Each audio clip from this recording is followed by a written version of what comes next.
depuis dimanche dernier, François Bayrou et nous aussi avons compris que Emmanuel Macron n'a plus besoin du MoDem. Oui. Il y a suffisamment de députés En Marche. Il y en a presque trop des députés En Marche. C'est ça la question que j'allais vous poser. Est-ce que son poids politique n'est pas devenu totalement relatif à ce monsieur, en fait? Bien sûr, il est relatif.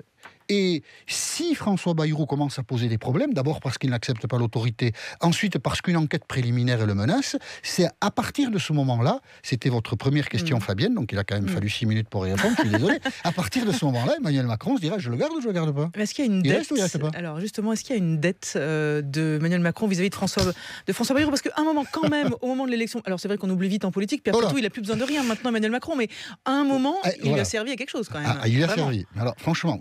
Le passage de 18 à 24%, c'était François Bayrou. C'est François Bayrou. Mais on connaît la politique en général et il suffit de regarder Emmanuel Macron en particulier. Je pense que le poids de la dette, Emmanuel Macron, il est extrêmement léger dans son cœur.